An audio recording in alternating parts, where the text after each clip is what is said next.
Do you guys remember those animated Madagascar movies?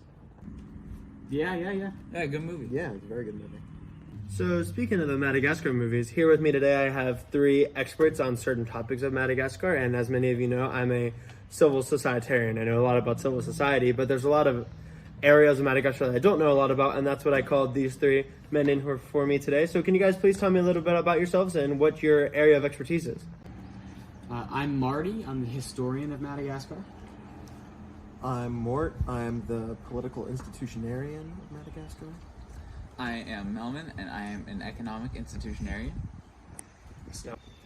Okay, thank you. So now we're going to start with Marty, our historian. And can you please tell us a little bit about the history of Madagascar and everything that you know? And I have a few questions for you as well.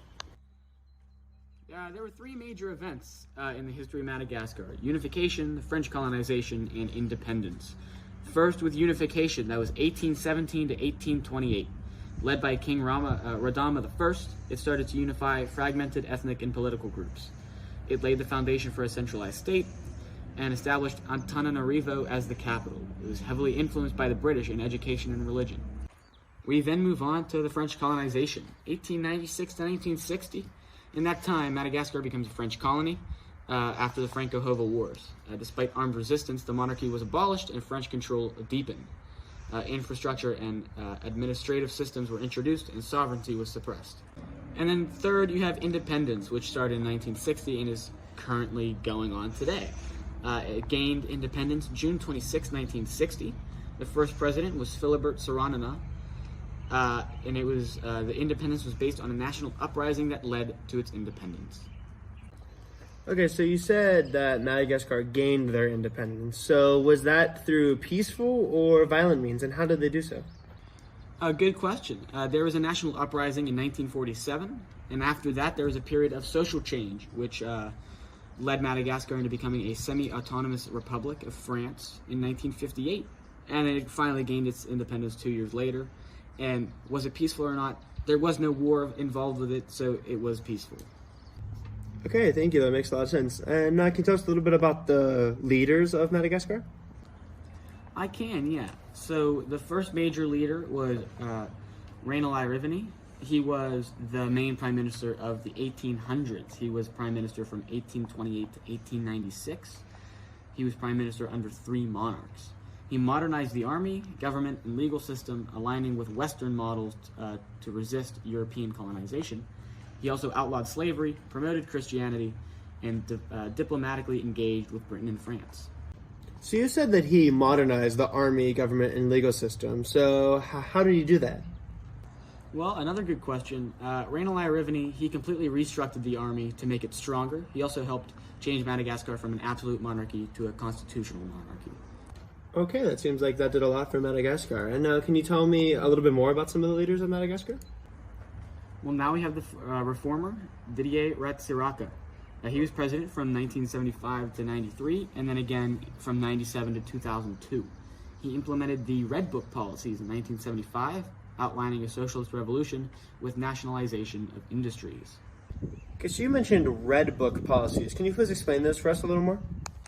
Well, the Red Book policies, also called the Charter of the Malagasy Socialist Revolution, it was a document that outlined guiding principles of his socialist revolution from above, as he called it, which aimed to radically change the Malagasy society. The Red Book advocated for a new society based on socialist principles. Okay, thank you for telling us about the Red Book policies. And now can you please continue to talk about Didier for us? Didier, he reformed education to promote Malagasy language and culture and attempted economic independence. And then the final and current president of Madagascar, André Rajoelina, he came to power during a political crisis in 2009 and then formally elected 10 years later in 2019. He's had a couple accomplishments. He has done very well for infrastructure development in Madagascar. He's built roads. He's helped fund for roads and public buildings.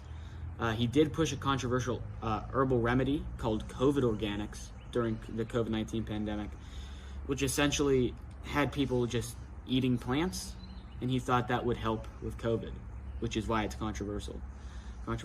And then he also had a major focus on modernization and attracting foreign investment. All right, thank you, Marty, for telling us about the history of Madagascar. And now we're going to switch over to Mort, who is our political institutionarian, and he's going to tell us a little bit about the branches that are within Madagascar. So, Mort, please tell us about the executive branch. All right, well, thank you for having me, Jacob. Well, first off, Madagascar is a semi-presidential country, which is defined as having both a president and a prime minister, as well as a cabinet.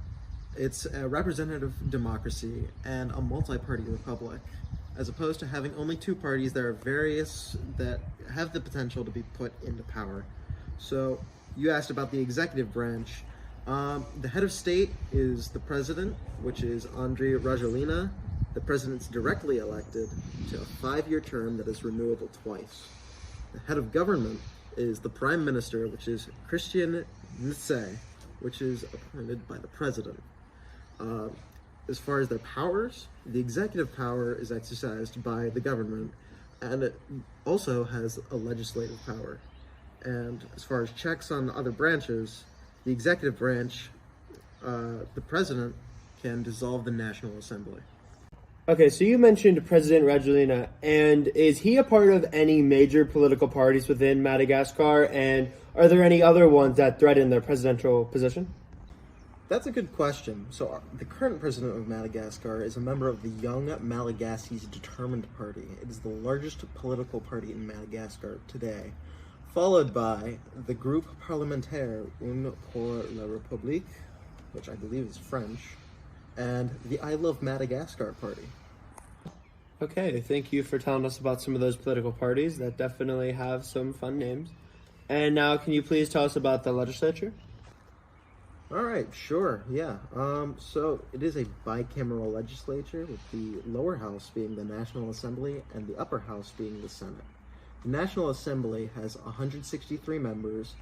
Each member can have one 5-year term in either a single member or 2-member constituencies. As far as their checks on the national executive branch, they can pass motions of censure and require the prime minister and any council members to step down. Now, to the upper house, we have 33 members of the Senate, 22 being indirectly elected, with 1 member per each region of Madagascar, and 11 appointed by the president himself. Okay, so now finally, how about the judicial branch? All right, so Madagascar has a Supreme Court with its 11 members selected by the president and judiciary officials. Each member serves 3-year terms that are renewable once. And as of checks and balances and all that kind of stuff, the president has a degree of control over the judicial system. Okay, thank you, Mort, for telling us about the political institutions. And now we're going to go over to our final guest, Melly Melman, to tell us a little bit about the economic institutions of Madagascar. All right, so the Madagascar has a market economy, as the economies are not controlled by the central government. Their major exports are unwrought nickel, which is 25.1%, vanilla, which is 8.3%, and clothes, which is 7.6%. Madagascar's economy is considered to be on the incline, with a GDP growth of 3.94 in 2025. Okay, so Melman, you mentioned that Madagascar's economy is on an incline. Do you have any knowledge as to why, and were there any specific policies that were passed that caused this? Well, that's a good question. Primarily, it's been the service sector, with tourism and telecommunications, which has been the primary driver of growth, including things like increased international air traffic, new airlines, and a new telecom licensing regime. Okay, thank you. And can you tell us a little bit more about some certain statistics of Madagascar, like the Gini index and their GDP? Yeah, so Madagascar has a Gini of 36.7, which is considered relatively low, a GNP of 15.93 billion, a GDP of 18.1 billion, a Human Development Index of 0.487, and a Freedom House of 55 out of 100. So you mentioned that Madagascar's Gini index is 36.7. Is there a reason why this is so low? Well, that is due to a large portion of the population residing in rural areas that experience poverty and a limited number of high-value added jobs. Okay, thank you for telling us about that. And now, finally, for your last topic, can you please compare it to another one of our AP6 countries? Of course. Well, comparing it to Nigeria, Nigeria also is a market economy, with a majority of their revenue coming from oil. Nigeria has a higher GDP of 188.27 billion, a GNP of 432.5 billion, and Human Development Index of 0.56, and a lower Gini of 35.1, and Freedom House of 44 out of 100. Okay, thank you, Mummin. So that covers all three of their areas of expertise. And now I would like to share with you guys some of the knowledge I have on the civil society within Madagascar. So we actually have questions for you about civil society in Madagascar. The first one, could you give us a few examples of what some major cleavages are in Madagascar, and what are the conflicts involved with each of these cleavages? Yeah, so of course I can. So there's three major different cleavages in Madagascar. There's the ethnic cleavages, the urban versus rural cleavages, as well as the economic cleavages. But we're going to focus more today on the urban versus rural cleavages. So within Madagascar, over 70% of the population lives in rural areas, while in areas such as Antananarivo, they receive disproportionate access to infrastructure, education, and healthcare. So it's not very fair to them, and this provides, while rural areas are plagued by poverty, poor roads, and limited government presence, which fuels distrust of the central state and weakens national integration. And there's a lot of discontent over government and a lot of mistrust because of all of this unfair divide. Thank you for that. I actually have another question. In what ways do the urban-rural divide in Madagascar reflect issues of political efficacy and state legitimacy? Yeah, so of course. So like I mentioned earlier, the urban and rural divide in Madagascar weakens both political efficacy and state legitimacy. Rural areas, home to over 70% of the population, receive far less investment, as mentioned before, compared to cities like Antananarivo. This makes rural citizens feel neglected and powerless, lowering their belief that they can actually influence politics within Madagascar. All right, thank you. My question is, who controls the media in Madagascar? And is the media a check to the political institutions? And if so, is it an effective check? Yes, of course. So within Madagascar, many of the major media outlets are owned or directly influenced by political figures or their allies. The best example is President Rajoelina, who was the former president, founded Viva TV and Radio, which was instrumental in building his political image. And the government uses licensing, intimidation, and legal threats to control the media. The best way they do this is through HACA, or the High Authority for Audiovisual Communication. They are the official media regulators, and they are supposed to ensure fairness, but instead they show favoritism and more so spread propaganda for the ruling party.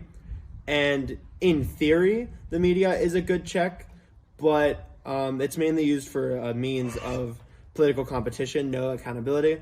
And during elections, they are heavily regulated. All right, so just so we're clear here, does Madagascar's media act as a fourth branch of government, like similar to a watchdog, or is it more of a political tool? Yeah, of course. So Madagascar media is more of a political tool than a watchdog. While there are a whole bunch of different kinds of outlets for media, it is mainly controlled by, as I mentioned, political authority. And the media will mainly favor these kinds of stations, especially during elections. There, as mentioned before, there are independent outlets, but they face lots of harassment, censorship, financial pressure, and it really weakens their abilities to hold their government accountable. And there's, like I said, a lot of press freedom limitations that makes it really hard for the people of Madagascar to express how they truly feel. Thank you. My question is, do you think you could give us some examples of like pop culture in Madagascar, such as music or fashion? Of course, so within Madagascar, the most iconic and energetic type of music is Selegi. It's characterized by fast rhythms, energetic guitars, and powerful vocals. Sapiki is another popular style from southern Madagascar. It's faster and rooted in traditional ceremonies, but it's now adapted for more concert purposes and urban audiences. And overall, Madagascar's music scene isn't just entertainment. It's tied to identity and even politics. And then on the topic of fashion, Malagasy fashion blends traditional fabrics with modern designs. Urban fashion is influenced by French, African, and global streetwear, but often customized with local flair. And within Madagascar, there's beauty pageants, especially Miss Madagascar, are also major cultural events and platforms for youth fashion expression. Thank you. So how can Madagascar's pop culture, especially music and fashion, act as a form of soft power or national identity building? Yeah, of course. So Madagascar's pop culture helps build national identity and serves as a form of soft power by promoting unity through shared traditions and creativity. Music genres like Salegi and fashion use traditional fabrics like lamba, celebrate Malagasy heritage while appealing to younger, modern audiences. Artists like Xiao Jabi and bands like Mahaleo also use music to express social and political messages, shaping public opinion and pride. Okay, so that's everything I have on civil society, and that will conclude our topic on Madagascar today. So thank you to our three guests, Marty, Mort, and Melman, for showing up and talking about their areas of expertise. And that'll conclude everything. Thank you for watching, and let's say goodbye to our guests. Thanks for having us.